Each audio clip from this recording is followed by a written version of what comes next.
اعوذ باللہ من الشیطان الرجیم، بسم اللہ الرحمن الرحیم۔ ناظرین welcome back after the break. آپ دیکھ رہے ہیں ان دا اسپاٹ لائٹ۔ آج میرے ساتھ الحمدللہ پیر سید محمد نورانی اشرفی گیلانی دامت برکاتہ العالیہ موجود ہے۔ الحمدللہ بریک سے پہلے بہت ہی خوبصورت انداز میں، پیارے انداز میں، اور مجھے جھلکیاں ان کے والد صاحب کی اور ان کے بڑے ابو کی ان کے اندر جو الحمدللہ دکھائی دے رہی ہیں، اور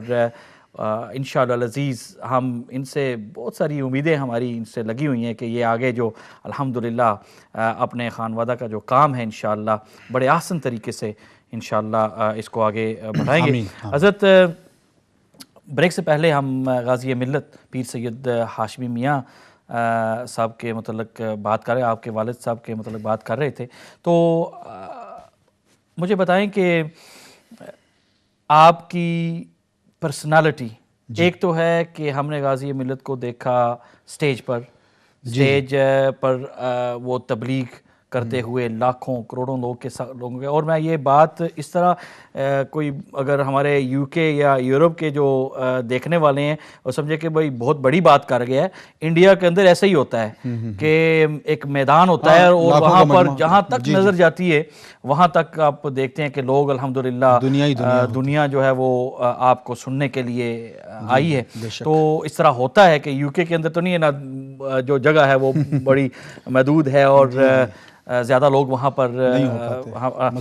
تو الحمدللہ فیلڈز ہیں، اور پھر وہاں پر جتنے بھی لوگ جہاں تک نظر جاتی ہے وہاں تک الحمدللہ لوگ سننے کے لیے آتے ہیں۔ تو اس میں کوئی ایگزاجوریشن نہیں کر رہا اگر میں یہ بات کہوں تو ان کو یہاں پر ہم نے اما چینل پر بھی دیکھا، اما چینل کے ناظرین نے ان کو دیکھا، سماعت فرمایا، تو تھوڑی بہت آپ نے مجھے انسائٹ دینی ہے، کوئی ایسی باتیں اب میں پوچھوں گا کہ ان کے متعلق کہ ہمیں پتہ چلے کہ ان کی جو اصل پرسنالٹی ہے، کیونکہ اپنے مریدین کے ساتھ بڑی محبت کرتے ہیں، میں نے دیکھا ہے، اور بڑے ہر وقت ان کے چہرے پر مسکراہٹ رہتی ہے۔ تو گھر کے اندر کبھی ایسا بھی ماحول بنا ہے کہ جہاں پر وہ بہت غصے ہوئے ہیں؟ غصے تو مریدوں کے ساتھ بھی اور چاہنے والوں کے ساتھ بھی ہو جاتے ہیں، جب کوئی بندہ کوئی ایسی بات کر دے یا ایسا کوئی کام کر دے شریعت کے خلاف ہو تو ظاہر بات ہے وہ تو ناراض تو ہوں گے، لیکن گھر کے اندر آپ کے ساتھ، آپ کے بہن بھائیوں کے ساتھ اور اپنی اہلیہ کے ساتھ، اس کے متعلق آپ بتائیں کہ کیسی ان کی جو تربیت ہوئی ہے اور آپ پرسنالٹی ان کی جو ہے وہ کس طرح آپ نے پائی؟ سجاد بھائی آپ نے تو مجھے بڑی مشکل میں ڈال دیا، کیونکہ اس طرح کا سوال جو ہے وہ کبھی آج تک کبھی اس پر اظہار خیال کا بھی موقع نہ گھر میں نہ باہر، اور خاص کر ایک ایسے پلیٹ فارم سے کہ جہاں کہیں نہ کہیں حضرت بھی سن رہے ہوں گے کہ دیکھیں کیا کہتا ہے۔ بہرحال میں ایک چھوٹا سا اگزامپل اس سلسلے میں دوں کہ چاہے وہ برطانیہ ہو یا برطانیہ کے باہر، ہماری زندگی دو حصوں میں بٹی ہوتی ہے۔ ہم کچھ وقت ایسا ہوتا ہے جس میں ہم آن ڈیوٹی ہوتے ہیں اور زیادہ تر آف ڈیوٹی ہوتے ہیں۔ جیسے 8 گھنٹہ دن میں تو وہ 8 گھنٹہ آن ڈیوٹی ہے، کوئی 10 گھنٹہ کام کرتا ہے تو 10 گھنٹہ آن ڈیوٹی ہے۔ ایسے ہی مذہب کی دنیا میں اور تبلیغ کی راہ میں بھی بہت سارے احباب جب وہ تقریر کرتے ہیں تو وہ آن ڈیوٹی ہیں، لیکن جیسے ہی وہ مسجد سے باہر آئے تو لگتا ہے کہ ہاں اس وقت وہ آف ڈیوٹی ہیں۔ لیکن میں یہ کہنے میں بالکل حق بجانب ہوں کہ میں نے اپنے والد صاحب کو الحمدللہ ثم الحمدللہ ہمیشہ یعنی 24/7 ان کو آن ڈیوٹی دیکھا ہے۔ سبحان اللہ، سبحان اللہ۔ انہوں نے کبھی یہ احساس نہیں ہونے دیا کہ میں گھر میں ہوں تو اب میں بچوں کے ساتھ ہوں تو کیا تھوڑا سا یہاں بچوں والی کرنی چاہیے یا فلاں کے ساتھ یہ والی کرنی۔ اب اس کو آپ یوں نہ کہیے کہ صاحب ان کو سوشل لائف جو ہے اتنی پتہ نہیں ہے، ایسا نہیں۔ سوشل لائف کتنوں کی انہوں نے سدھار دی، کتنے اجڑے ہوئے گھر بسا دیے، کتنے آباد کنبے جو ہیں انہوں نے سجا دیے، صرف اپنی حکمت بالغہ اور اپنے مفید مشوروں سے نہ جانے کتنوں کو نکھار دیا، کتنوں کی زندگی آباد کر دی۔ والد صاحب کی جو سب سے خاص بات ہے کہ وہ جب گھر میں بھی ہوتے ہیں تو میں بیٹا بعد میں ہوں، ان کی تربیت گاہ کا طالب علم پہلے ہوں۔ واہ سبحان اللہ۔ میری بیوی بہو بعد میں ہے، ان کی طالبہ پہلے ہے۔ میرے بچے جو ہیں وہ ان کے پوتے بعد میں ہیں، ان کی درسگاہ کے طالب علم پہلے ہیں۔ اور یہ احساس چاہے وہ ہم گھر میں رہیں، سفر میں رہیں، حضر میں رہیں، ہمیں محسوس ہوتا۔ آج کل کی نسلیں اس چیز کو محسوس نہیں کر پاتی، اور بسا اوقات کچھ لوگ یہ بھی کہہ دیتے ہیں کہ صاحب یہ تو ایک الگ رنگ ہے، یہ تو الگ ادا ہے، لیکن حقیقت یہ ہے کہ جب آپ ڈیپلی اس میں جائیں تو آپ کو محسوس ہوگا کہ وہ باپ نہیں ہے جو مربی نہ ہو، اور جو یہ احساس نہ دلائے کہ میں صرف تیرا باپ نہیں بلکہ تیرا استاذ بھی ہوں، تیرا مربی بھی ہوں، تیری تربیت بھی میرے ذمے ہے۔ تو اگر کبھی وہ طنز و مزاح کبھی حضرت کا، ویسے تو بچوں سے ہم لوگ کبھی، بلکہ حضرت آنکھ دکھا دیتے تھے تو ہم لوگ ڈر جاتے تھے، اور ہمیں اچھی طرح یاد ہے کہ اپنی بچپن میں حضرت نے سختی جو ہے وہ ہاتھ یا پیر سے کبھی نہیں فرمائی ہے، لیکن ان کا جاہ و جلال جو ہے وہ ہم لوگ برداشت نہیں کر پاتے تھے، اور وہ جہاں اپنی وہ چشم جلال ظاہر فرماتے تھے تو ہم لوگ سمجھ جاتے تھے کہ حضرت کو یہ بات ناگوار گزری۔ اپنی والدہ کے متعلق تھوڑی بہت ہمیں بات بتائیں کہ غازی ملت جیسی شخصیت گھر میں ٹائم بہت کم اسپینڈ کرتے ہیں، کیونکہ تبلیغ کا سلسلہ ہوتا ہے، مختلف جگہوں پر جانا پڑتا ہے، مختلف ممالک کے اندر جانا پڑتا ہے۔ کئی دفعہ تو ایسا ہوتا ہے جیسے ابھی یو کے کا ٹور ہوا تو مہینہ ڈیڑھ مہینہ باہر ہی گزر گیا، ایک ملک سے لے کر دوسرے سے تیسرے، پھر مہینے 2 مہینوں کے بعد جو ہے وہ گھر پہنچے۔ تو کیا آپ کی والدہ ماجدہ نے بھی کبھی وہ ان کو آنکھ دکھائی کہ بھائی آپ گھر میں ہی نہیں بیٹھتے، آپ ہمارے ساتھ وقت ہی نہیں؟ دیکھنا، یہ میں ایک ایجوکیشن کے حوالے سے بات کر رہا ہوں، کیوں کہ آج کل یہ بہت سارے مسائل بنے، کیونکہ جب بندہ کوئی تبلیغ کے لیے باہر نکلتا ہے تو گھر میں جو ہے وہ گھر کا ہی سوچتا رہتا ہے، گھر جاؤں گا تو آگے سے پتہ نہیں کیا ہوگا۔ یہ عالمیہ ہے بہت۔ ہاں، تو اس لیے میں پوچھنا چاہتا ہوں کہ گھر میں آپ کی والدہ ماجدہ نے اس سچویشن کو کیسے ہینڈل کیا، اور کس طرح انہوں نے زندگی جو ہے ایک عالم دین کے ساتھ زندگی گزارنا، میں سمجھتا ہوں کہ بہت مشکل ہے۔ مشکل اس لحاظ سے ہے کیونکہ وہ گھر میں اپنے آپ میں ایک بہت بڑا جہاد ہے، مجاہدہ ہے، بالکل صحیح ہے۔ اور اس سلسلے میں بالکل یگانے روزگار کہہ لیجئے، 1 in million کہہ لیجئے، میری والدہ، اللہ تعالیٰ ان کی قبر پر انوار و تجلیات کی برسات فرمائے، اور بہت اچھی مربیہ۔ اب وہ ابتدائی دور جب میں پیدا نہیں ہوا تھا میں تو نہیں بتا پاؤں گا، لیکن 4-5 سال کی عمر سے جب تھوڑا تھوڑا میں نے ہوش سنبھالنا شروع کیا ہے تو اس دور سے ہی میں نے دیکھا کہ وہ چاہے جیسے سرکمسٹانسز ہوں، جیسے بھی حالات ہوں، چاہے وہ غربت و افلاس کا وہ دور ہو، یا پھر وہ چھوٹے سے مکان میں رہنا اور چھوٹے سے لے کے بڑے مکان تک آنا اور ہر ماحول میں رہنا، کبھی بھی حرف شکایت کبھی والد صاحب کے تعلق سے کبھی نہیں رہی۔ ایک عالمہ تھی، ایک عالمہ تھی؟ نہیں، انہوں نے کوئی نصاب کے طور پہ علم دین نہیں حاصل کیا تھا، ویسے انہوں نے ایک عالم دین کے ساتھ زندگی گزاری، اور ان کو بہت شوق تھا علم دین کا، چنانچہ صدر الشریعہ کی بہار شریعت اور حضرت شمس العلماء کی قانون شریعت، یہ سب بڑے ابتدائی مراحل میں پڑھ ڈالی تھی۔ چنانچہ وہ جب برطانیہ بھی آتی تھیں، کئی سال یہاں آئیں، تو یہاں عورتوں کی بڑی تربیت فرمائی آپ نے۔ میں نے یہ سوال اس لیے کیا حضرت کیونکہ دیکھو نا، حضرت کہتے ہیں کہ ہر ایک کامیاب انسان کے پیچھے ایک عورت، اور اس میں دیکھو کوئی شک نہیں، کیوں کہ سرکار دو عالم صلی اللہ تعالیٰ علیہ وآلہ وسلم نے اگر حوصلہ ان کو ملا ہے تو وہ حضرت عتیجۃ الکبریٰ رضی اللہ تعالیٰ عنہا سے ملا ہے۔ تو یہ تو ہماری جو، کیونکہ ہمارا جو بھی ایک چاہے وہ فزیکل چاہے روحانی ایک معلومات ہے وہ الحمدللہ ہم وہاں سے ہی حاصل کرتے ہیں۔ تو حضرت عتیجۃ الکبریٰ رضی اللہ تعالیٰ عنہ نے سرکار دو عالم صلی اللہ علیہ وسلم کا بہت ساتھ دیا ان وقتوں میں جب کسی نے بھی سرکار دو عالم صلی اللہ علیہ وسلم کا ساتھ نہیں دیا تھا، اور بڑے نامساعد حالات تھے، اور جہری تبلیغ بالکل مشکل تھی۔ ظاہر سی بات ہے کہ وہ جناب ام المومنین رضی اللہ تعالی عنہا کا کردار جو ہے وہ سرخیوں میں ہے۔ اصل میں ہوتا کیا ہے، ایک اچھی عورت کے پیچھے بھی تو کسی نہ کسی اچھی عورت کا ہاتھ ہوتا ہے، ایک اچھی ماں کا۔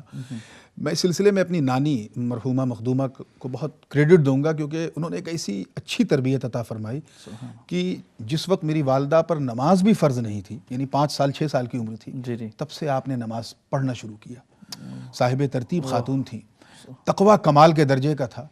اور پرہیزگاری، معمولات، وظائف، اوراد، اس میں کبھی کوئی نیگوشیشن کسی قسم کا نہیں کہ چلو آج نہیں شام کو پڑھ لیتے ہیں، دوپہر میں پڑھ لیتے ہیں۔ تو ایک طرف تو آپ کی لائف اسٹائل یہ تھی والدہ کی کہ بالکل معمولات کی پابند، اور دوسری طرف میرے والد صاحب کی غیر معمولی مصروفیت، 1 مہینہ غائب، 2 مہینہ غائب۔ تو میں نے بھی 1-2 بار، مجھے یاد ہے کہ میں نے امی سے ایسے پوچھا کہ سب کے امی ابو ساتھ میں رہتے ہیں، خاص کر جب میں اسکول میں پڑھتا تھا تو اس زمانے میں جو پیرنٹس میٹنگ وغیرہ میں جب بلاتے تھے کہ اپنے ماں باپ کو لے کے آئیے اور ذرا ہم اس سے آپ کے تعلق سے کچھ بات کریں گے، تو والد صاحب کبھی نہیں جاتے تھے، اور وہی حال میرا بھی ہے۔ میں بھی اپنے بچوں کی کبھی جو ہے وہ پیرنٹس میٹنگ میں کبھی نہیں گیا، ایوننگ میں کبھی نہیں گیا۔ تو والدہ کہتی تھی نہیں، یہ ان کی جگہ نہیں بیٹا، وہ جہاں ہیں وہ اس سے اچھی جگہ ہے. تو اس سے مجھے یہ محسوس ہوتا تھا کہ یہ اس میں صرف میرے والد صاحب کا ہی ول پاور نہیں بلکہ والدہ کا بہت اہم کردار ہے کہ انہوں نے بجائے اس کے کہ آپ یہ کہا ہو کہ آپ کبھی میرے پاس نہیں رہتے، یہ کہا کہ مجھے اس بات پہ ناز ہے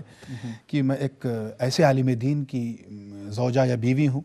جو دین کے کام کے لیے وقف ہو چکا ہے. سبحان اللہ. آپ کے کتنے بہن بھائی؟ میرے 3 بھائی ہیں، 1 بہن ہے. آپ بڑے ہیں سب سے بڑا میں ہوں. جی سبحان اللہ. اور کتنے بچے ہیں آپ کے؟ حسن اتفاق کہ میرے بھی وہی 3 بیٹے ہیں، 1 بیٹی. اچھا ماشاء اللہ، اللہ تعالیٰ زندگی کا. اور حضرت آپ کی ایجوکیشن کے حوالے سے بتائیں کہ آپ نے اب تک، کیونکہ ابھی الحمدللہ کیونکہ ایک عالم دین جو ہے وہ پوری زندگی طالب علم رہتا ہے. جی جی. اور اب تک آپ نے کون سے ایسے سرٹیفکیٹس وغیرہ یا ایجوکیشن جو ہے اب تک آپ نے کون سی حاصل کی؟ جی، پڑھائی کا شوق مجھے کافی حد تک، جنون کی حد تک بہت بچپن سے تھا، اور والد صاحب نے اس چیز کو محسوس بھی کر لیا، اور اس وجہ سے میں انڈر ایج ہونے کے باوجود، یعنی میں 3.5 سال کا نہیں ہوا تھا، تب بھی میرا ایڈمیشن اسکول میں انہوں نے کرا دیا. اور جب میرا ایڈمیشن نہیں ہو رہا تھا تو والد صاحب بتاتے ہیں کہ اس وقت تم کرسی پہ بیٹھ گئے تھے اپنے ٹیچر کی، اور کہنے لگے کہ آپ نہیں پڑھائیے گا تو میں آپ کو پڑھاؤں گا. جی جی. تو بہت چھوٹی عمر سے جو ہے میں نے اسکول میں پڑھنا شروع کیا. شروع میں بگننگ میں انگلش میڈیم اسکول میں رکھا گیا، اس کے بعد پھر کچھ حالات میں تبدیلی آئی تو میں کچوچا شریف، فیض آباد سے میں کچوچا شریف چلا گیا. اچھا. اور وہاں پڑھنے لگا. اب وہاں جو انفراسٹرکچر تھا تعلیم کا وہ بہت ہی لوور تھا، اور زمین پہ بیٹھ کے پڑھنا، لکڑی کی تختی پہ لکھنا، وہ جسے تختی کہتے ہیں لکھتے تھے، وہ سیاہی بنانا، اور اس سے اب تو وہ خیر ختم ہو گئی، اس کی جگہ اب سلیٹس نے لے لی ہے، تو اس پہ لکھنا اور وہ ٹاٹ پہ بیٹھنا. تو اس طرح سے میں نے جو ہے وہ جونیئر ہائی اسکول جسے کہتے ہیں، لوور انٹرمیڈیٹ، وہ میں نے وہاں فنش کیا. سیکولر ایجوکیشن، 12 سال کی عمر یا تقریباً 11.5 سال کی عمر. میں فائنل ایگزام جو ہے وہ نہیں دے پایا تھا، اور والد صاحب نے مجھے جو ہے حفظ میں داخل کر دیا، اور یہ کہا کہ میرے خاندان میں ابھی موجودہ دور میں ایک سے ایک محدث ہیں، محقق ہیں، مقرر ہیں، مگر کوئی حافظ قرآن نہیں ہے. اچھا. تو میں چاہتا ہوں کہ تم اپنے تعلیمی سفر کو حفظ قرآن سے شروع کرو. سبحان اللہ. اور اس زمانے میں اتنا چھوٹا تھا کہ مجھے اپنے ہاتھ سے لنگی باندھنا تک نہیں آتا تھا، اور مجھے مدرسے جانا ہے. تو بہرحال بزرگوں کی دعا تھی، اور یہ وہ دعا کہ مجھے یاد ہے، اتنا تو ذرا دھندلی یادیں ہیں، لیکن 2.5 یا 3 سال کا والدہ بتاتی تھیں کہ جب تم کو میں لے کے گئی سرکار کلاں کے پاس، اور وہ گئی تھی بیعت ہونے، تو حضرت نے والدہ سے وہ بچہ لے لیا، یعنی مجھے لے لیا، اور کہا کہ تم کیوں اکیلے مرید ہوگی، اسے بھی کر لیتا ہوں. تو اسی عمر میں صغر سنی میں حضرت سے بیعت ہوا، تو وہ حضرت نے جو اپنی نظر سے کرم فرمایا، اس کا اثر یہ ہوا کہ پھر میں دارالعلوم تنویر الاسلام امرڈوبھا، جو بالکل نیپال کے بارڈر پہ ہے، وہاں میں نے حفظ کیا، اور پھر روایت حفظ کی تکمیل کی، اور اس کے بعد پھر قرأت 7، اور پھر کچوچا پہنچ کے قرأت 10 شاذہ اور متواترہ سب مکمل کیا. اور پھر سن 1991 میں نے پہلی محراب سنائی، پہلی منزل سنائی. اور اس وقت یہ میری خوش نصیبی ہے کہ میری داڑھی بھی نہیں نکلی تھی. میں 14.5 سال کا تھا جب میں حافظ ہوا، تو مجھے 1 سال انتظار کرنا پڑا امام بننے کے لیے. 15.5 سال کی عمر میں میں نے پہلی محراب سنائی، اور ہلکی ہلکی کچھ داڑھی سی اور کچھ ہلکی سی مونچھیں اس وقت تھیں. اور یہ خوش نصیبی ہے کہ میرے پیچھے میرے پیر و مرشد حضور سرکار کلاں، حضور شیخ الاسلام، والد صاحب شیخ اعظم، یعنی یوں سمجھ لیں کہ وہ شروع کی جو 2 صف لگتی تھی وہ اکابر خانوادہ اشرفیہ کی ہوتی تھی. 4 سال میں نے مسلسل تراویح سنائی، اور اسی دوران میرا درس نظامیہ شروع ہوا، جو دارالعلوم اہل سنت، اور پھر وہاں سے بھیونڈی میں شمس العلماء کے پاس، پھر وہاں سے روناہی آئے فیض آباد کے قریب. اور یہ کرتے کرتے 1999 میں میری فراغت ہو گئی. میں عالم ہو گیا، لیکن وہ کہتے ہیں نا ہنگر آف نالج، وہ اسٹل جو ہے وہ موجود تھی، وہ بھوک بچی تھی، اور والد صاحب کو پڑھانے کا شوق تھا اور مجھے پڑھنے کا. تو پھر میں چلا گیا فردر ایجوکیشن کے لیے بغداد شریف، اور اپنے اسی پرانے وطن. سبحان اللہ. جیسے آپ نے بتایا کہ محدث اعظم ہند، اور پھر پیر سید مدنی میاں صاحب، اور پھر آپ کے والد صاحب، اور شاعری جو ہے یہ بھی ایک آپ کو وراثت کے اندر ملی ہے. تو آپ الحمدللہ آپ نے بہت سارے کلام بھی لکھے ہیں، تو اور مجھے یہ بھی بتایا گیا ہے کہ آپ کی بہت پیاری آواز بھی ہے, آپ نعت شریفی بڑی بہت اچھی, میں نے تو نہیں آج تک سنی واللہ, اور مجھے آج ہی کسی نے بتایا کہ آپ بہت پیاری نعت شریفی پڑھتے ہیں. تو یہ بھی کیونکہ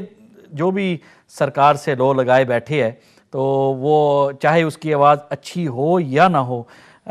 وہ کیونکہ عاشق رسول ہوتا ہے, اور وہ بھی چاہے وہ نظم کی صورت میں ہو, نثر کی صورت میں ہو, تو کچھ اشعار جو ہیں ہم آپ سے سننا چاہیں گے, جو آپ ہی کا کوئی اگر کوئی لکھا کلام آپ پیش کر دیں, چند اشعار. الحمدللہ, یہ اللہ کا بہت بڑا کرم ہے کہ اس نے اپنے محبوب کی ثنا اور اپنے محبوب کے صدقے میں دیگر محبوبین کی بھی ثنا وہ میرے قلم سے سبحان اللہ, یہ توفیق بخشی ہے کہ کروائی ہے. اور مجھے بھی بچپن سے ہی شوق تھا, اور بغداد شریف کے قیام کے دوران جو ہے یہ شوق اور بڑھا, کیونکہ وہاں ہر طرف عربی, نیچے عربی, اوپر عربی, دکان میں عربی, مکان میں عربی, تو وہ اردو کی جو کہتے ہیں نا وہ بھڑاس وہ شاعری میں نکلتی تھی. وہاں سے پھر باضابطہ پھر آگے چل کے دوروں میں تو الحمدللہ کئی نعتیں, کئی منقبتیں اور کئی قصائد کہے ہیں. اور برطانیہ میں بھی بہت سارے موقعوں پہ میری ایک عادت بھی ہے, ایک معمول بھی ہے کہ تقریر سے پہلے میں 2-4 شعر نعت پاک کے پڑھ لیتا ہوں. تو الحمدللہ پڑھے ہیں. ایک نعت پاک جس کی بار بار لوگ فرمائش کرتے ہیں اور کئی بار میں نے یہاں پڑھی بھی ہے, اور اسی سے انشاءاللہ آغاز کرتا ہوں. درود پاک پڑھ لیں. صلی اللہ علیہ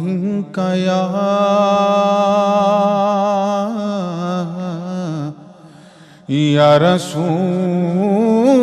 اللہ وسلم علیک یا حبیب اللہ صلی اللہ علیہ وسلم. اس ہاشمی مکی مدنی مطلبی کے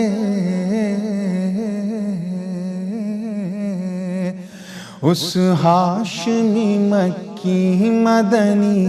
مطلبی کے اس ہاشمی مکی مدنی مطلبی کے اس ہاشمی مکی مدنی مطلبی کے اس ہاشمی مکی مدنی مطلبی کے اس ہاشمی مکی مدنی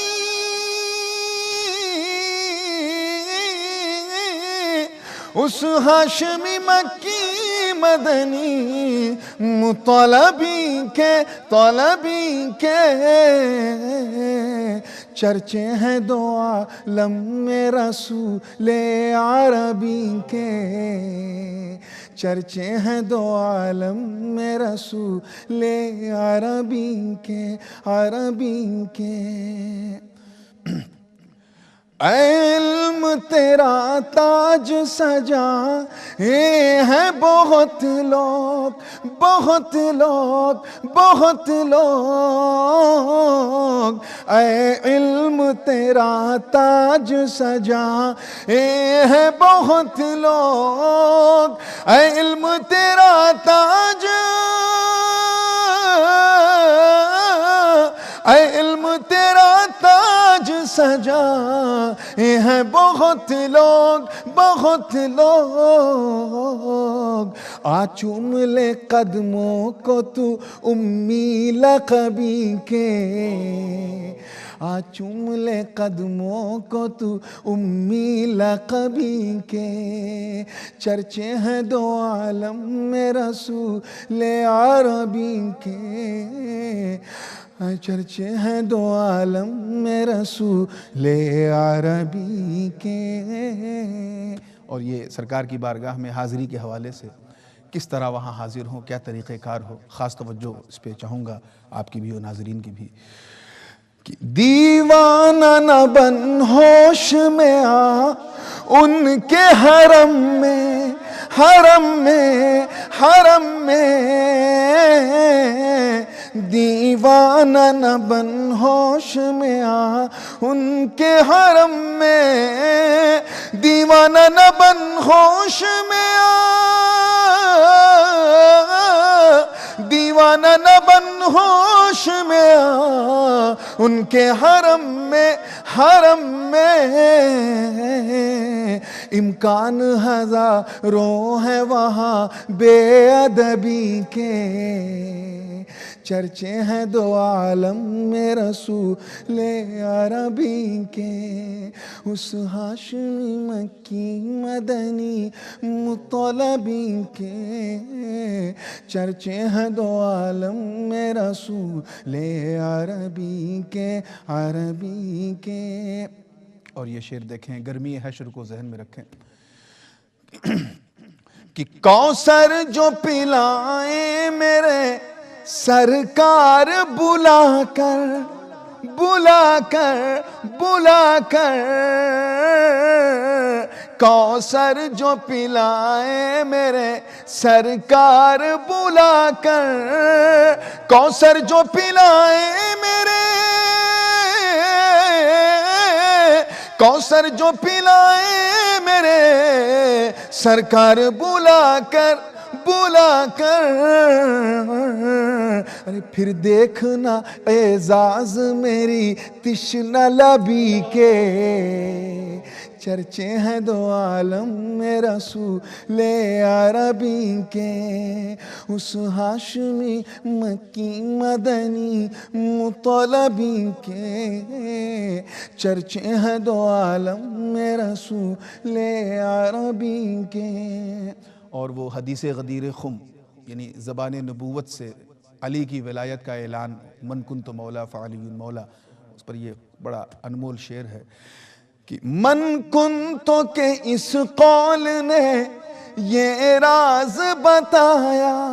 بتایا، بتایا،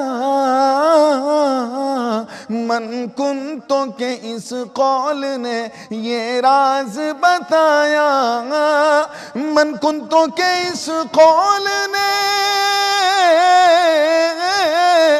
من کنتو کے اس قول نے یہ راز بتایا، بتایا کہ جو یار علی کے ہیں وہی یار نبی کے، جو یار علی کے ہیں وہی یار نبی کے، نبی کے، نبی کے۔ اور یہ عقیدے کی زبان کا شعر ہے، اور یہ چلا کہاں سے ہے اس کی تاریخ کو بیان کیا ہے کہ سرکار کو خود جیسا بشر ماننے والوں، سرکار کو خود جیسا بشر ماننے والوں، سرکار کو خود جیسا بشر، سرکار کو خود جیسا بشر ماننے والوں، ماننے والوں، رے پھیلاؤ نہ فتنوں کو یہاں بولہبی کے، چرچے ہیں دو عالم میں رسول عربی کے، عربی کے۔ اب مقطع دعاؤں کے ساتھ تخلص نور ہے شاعری میں جو استعمال کرتا ہوں کہ تم حشر کے میدان کی پرواہ نہ کرو نور، نہ کرو نور،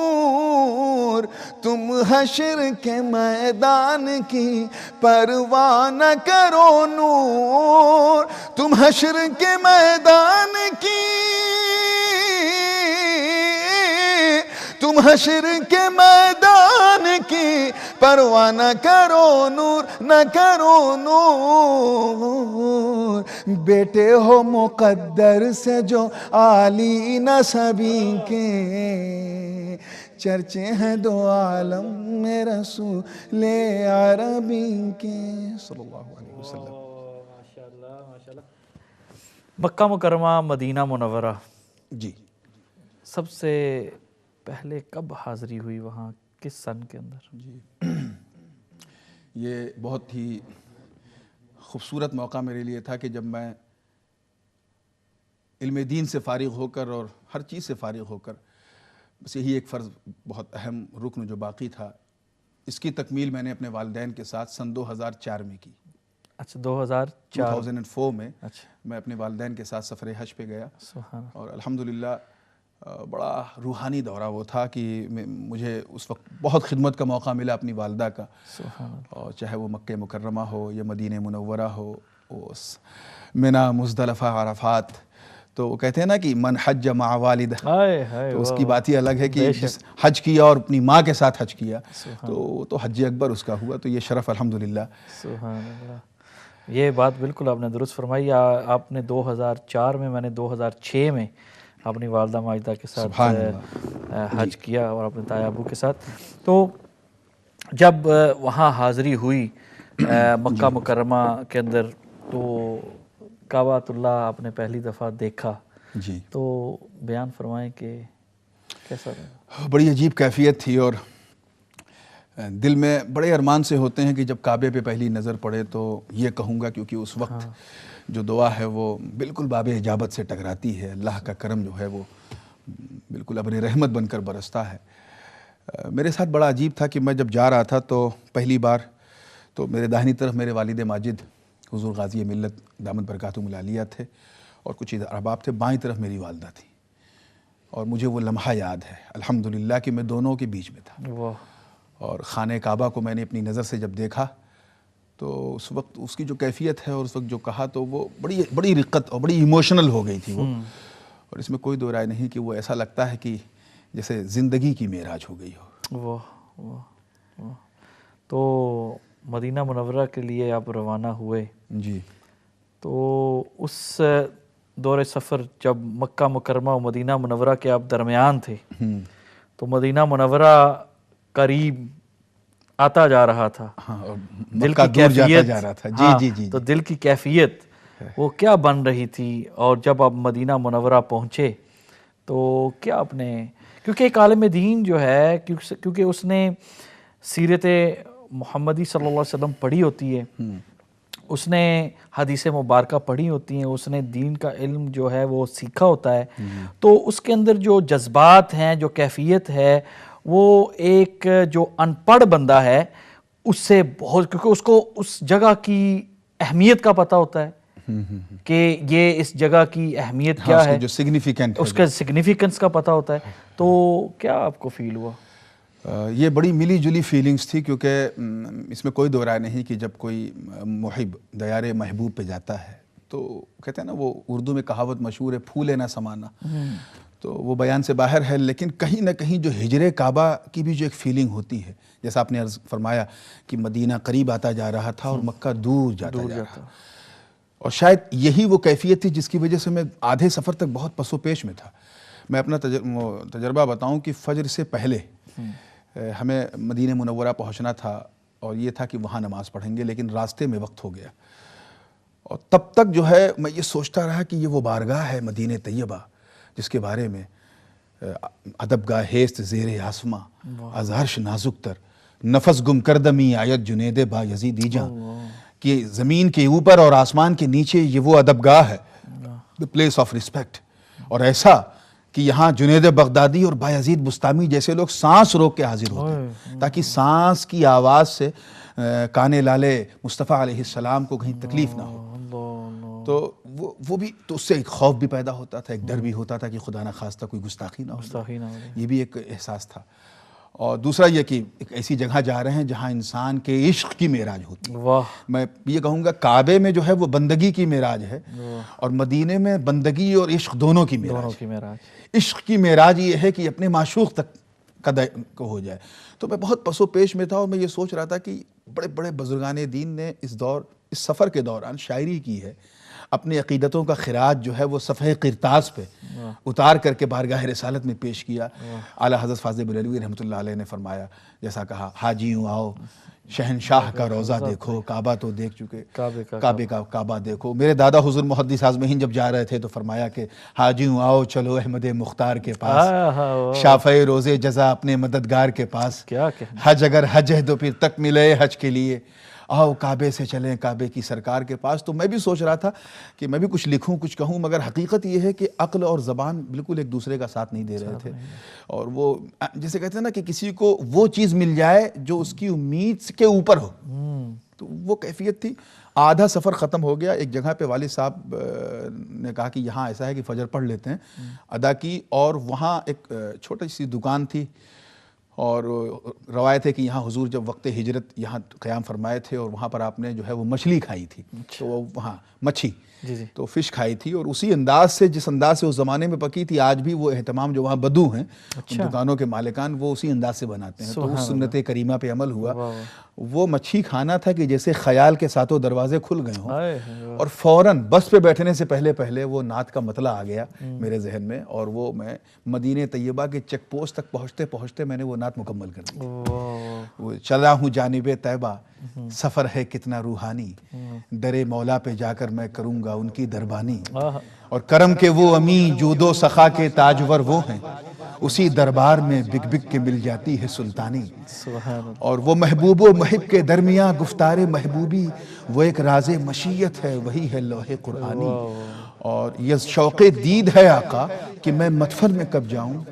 جو دیکھوں میں رخ انور تو بن جاؤں میں نورانی۔ اس پہ ایک جو کمال کی بات ہوئی کہ اتنے شعر میں کہہ چکا تھا کہ وہ ہمارے جو ٹور آپریٹر تھے انہوں نے کہا، والد صاحب بھی تھے، کہا حضرت صاحب دیکھیں ہم الحمدللہ ہماری آنکھیں اس وقت جو ہیں وہ جنت مسجد نبوی کے اونچے میناروں کو دیکھ رہی ہیں، تو جیسے وہ میناروں پہ نظر پڑی تو یک لخت جو ہے سب اللہم صلی علی عشق جو ہے، بڑے پتلے پتلے مینار ہیں، بڑے خوبصورت، جی، وہ زور زور سے درود پاک پڑھنے لگے، تو بس وہ خیال میرے ذہن میں آیا، اور وہ مقطع میں نے وہ یوں کہہ دیا کہ بھلا چاہو تو یوں پڑھتے رہو صلی علی ہر دم، بھلا چاہو تو یوں پڑھتے رہو صلی علی ہر دم، سرے محشر رہے گی جا بجا اے نور آسانی۔ تو یہ ایک ہمارا ایکسپیرینس رہا، کیا کہنے، اور اس کے بعد پھر مسجد نبوی شریف کے اندر حاضری ہوئی، اور سلام پیش جی کرنے سے پہلے آپ داخل ہو گئے مسجد نبوی شریف کے اندر، تو اب پتہ ہے کہ اب تو میں وہاں پہنچ گیا ہوں، جی جی، اور جس کو ملنے کے لیے آیا ہوں، جو تڑپ دل کے اندر تھی، ان کو بھی پتہ ہے کہ میں پہنچ چکا ہوں۔ تو یہ تو ہر ایک صاحب علم جو ہوتا ہے، ہمارے ایک یہاں سید روشن ضمیر شاہ صاحب تھے، اللہ تعالیٰ ان کی مقصد فرمائے، تو بہت عاشق رسول تھے، تو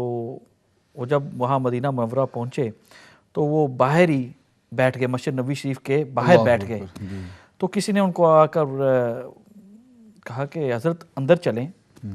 تو انہوں نے فرمایا کہ جس کے لیے میں آیا ہوں ان کو پتہ چل گیا میں آ گیا ہوں۔ جو عاشق ہوتے ہیں اور جو علم رکھنے والے ہوتے ہیں، ان کو نہ ہی تو زیادہ باتیں کرنے کی ضرورت ہوتی ہے، نہ ہی ادھر ادھر، ان کو پتہ ہوتا ہے، کیونکہ وہ بڑی محبت سے، بڑی عقیدت سے، اور ایک جس کیفیت سے وہاں پہنچتے ہیں، تو پھر وہ ان کا یہی ہوتا ہے کہ ہم یہاں بیٹھیں، کچھ تلاوت کریں، کچھ درود پاک پڑھیں، اور پھر